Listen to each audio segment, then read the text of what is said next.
एक समय की बात है, एक गांव में किशन अपनी पत्नी शांति और अपनी बेटी कुसुम के साथ रहता था। वो लोग बहुत गरीब थे। किशन एक किसान था। वो घर खर्च अकेले नहीं कर पाता था, इसीलिए शांति भी दूसरों के खेतों में काम किया करती थी।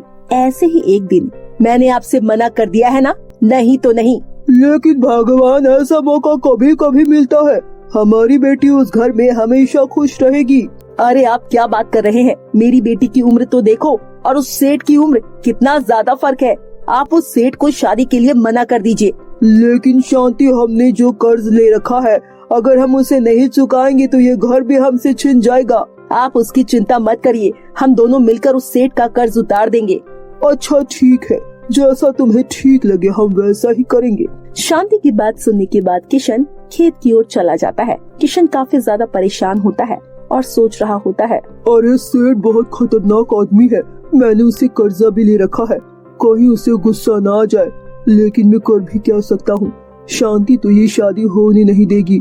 मैं जाकर सेठ को साफ मना कर देता हूँ, बाकी जो कुछ भी होगा देखा जाएगा। तभी थोड़े समय बाद सेठ वहाँ पर आता है और बोलता है, तो क्या मैं पंडित जी को बुलवा कर शादी का मुहूर्त निकलवा लूं? माफ करना सेठ जी, ये शादी नहीं हो पाएगी। किशन, तुम्हें पता है ना तुम क्या बोल रहे हो? तुम्हारी हिम्मत कैसे हुई मना करने की? अब तुम देखना मैं क्या करता हूँ। अगले दिन किशन के घर पर सेठ अपने कुछ पहलवानों के साथ आता है।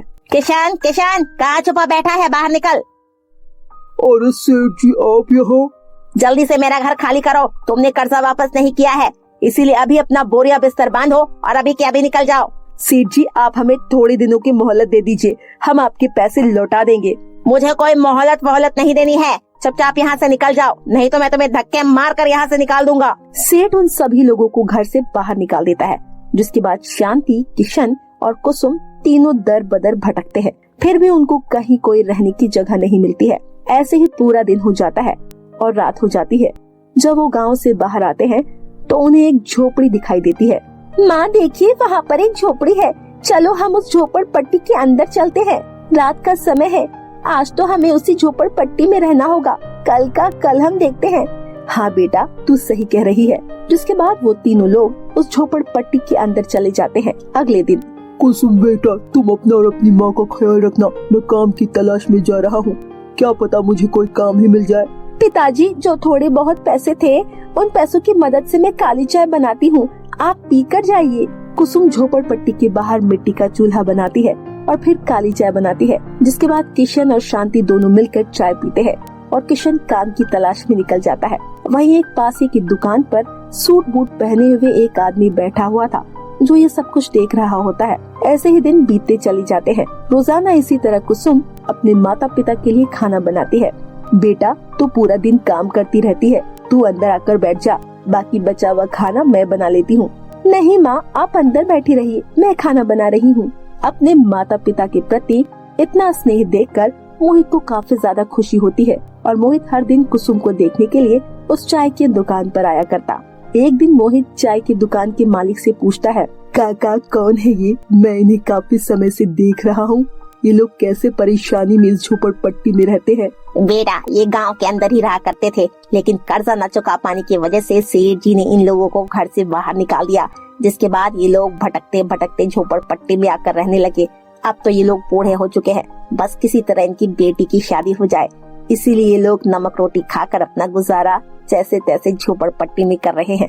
ये सुनने के बाद मोहित अपनी गाड़ी से तुरंत अपने घर आता है। उसका घर बहुत बड़ा और आलीशान था, जहाँ पर वो अपनी बीमार माँ के साथ रहता था। माँ, आपको अब चिंता करने की जरूरत नहीं है। मैंने मेरे लिए एक अच्छी पत्नी और आपके लिए एक अच्छी बहू ढूंढ ली है, वो जल्द ही आपके पास होगी। अगले दिन मोहित उस झोपड़पट्टी में जाता है, जिसे देखकर पूरा परिवार डर जाता है। तभी कुसुम बोलती है, मैं आपके हाथ जोड़ती हूँ, आप हमें इस झोपड़पट्टी से मत निकालिएगा, वरना हम कहाँ पर जाएंगे रहने के लिए। अरे आप फिक्र मत करिए, मैं आपको यहाँ से निकालने के लिए नहीं आया हूँ, मैं आपसे शादी करना चाहता हूँ। ये सुनकर शांति और किशन दोनों हैरान रह जाते हैं। बेटा, तुम ये क्या कह रहे हो? माँ जी, मैं बिल्कुल सही कह रहा हूँ। लेकिन बेटा, तुम इतनी अमीर होकर हमारी बेटी से शादी क्यों करना चाहते हो? मैं कुछ दिनों से देख रहा हूँ कि आपकी बेटी आप लोगों की कितनी ज्यादा देखभाल करती है। मुझे उसका स्वभाव काफी ज्यादा अच्छा लगा और फिर मेरी माँ के लिए इससे बेहतर बहू और कहीं नहीं मिल सकती है। इसीलिए आप अपनी बेटी का हाथ मेरे हाथ में दे दीजिए, मैं आपके हाथ जोड़ता हूँ। मोहित की बात सुनकर शांति और किशन दोनों की आंखों में आंसू आ जाते हैं और वो खुशी से हाँ बोलते हैं। जिसके बाद अगले दिन उस झोपड़पट्टी में ही हल्दी की रस्म होती है। कुसुम बेटा, हम दोनों को माफ कर देना, हम तेरी शादी भी अच्छे से नहीं कर पा रहे हैं। ऐसा मत कहिए माँ, आप लोगों ने मुझे पाल पोस कर इतना बड़ा कर दिया, इतना ही काफी है। आजकल के समय में तो लड़कियों के पैदा होते ही कई लोग उन्हें मार देते हैं। आपने मुझे इस दुनिया में लाकर मुझे जीने का मौका दिया, मेरे लिए इससे बढ़कर और कोई बात नहीं है। अगले दिन जैसे तैसे मेहंदी की रस्म भी हो जाती है। अगली सुबह उसी झोपड़पट्टी के बाहर मोहित और कुसुम की शादी भी हो जाती है। तभी मोहित कहता है, आज से कुसुम मेरी धर्मपत्नी बन चुकी है और आज से मैं आपका बेटा, इसीलिए आप लोग मेरे साथ चलिए और मेरे साथ मेरे घर में ही रहिए। और नहीं बेटा, बेटी के माँ बाप का उसके ससुराल में रहना शोभा नहीं देता है। पिताजी, ये कहाँ पर लिखा है? आप लोग मेरे माँ बाप हैं, इसलिए मेरे साथ मेरे घर चलिए।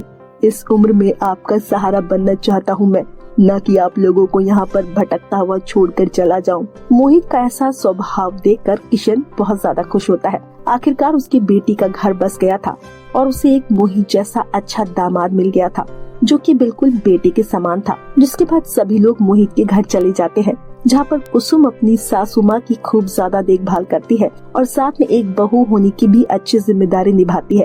जिसके बाद सभी लोग हंसी खुशी से रहने लगते हैं। तो मेरे प्यारे दोस्तों, कैसी लगी आपको हमारी ये कहानी? हमें कमेंट करके जरूर बताएं। कहानी अच्छी लगी हो तो वीडियो को लाइक और चैनल को सब्सक्राइब करना ना भूले। फिर मिलती हूँ आपसे ऐसे ही नई और मजेदार इंटरेस्टिंग कहानी के साथ। तब तक के लिए बाय बाय दोस्तों।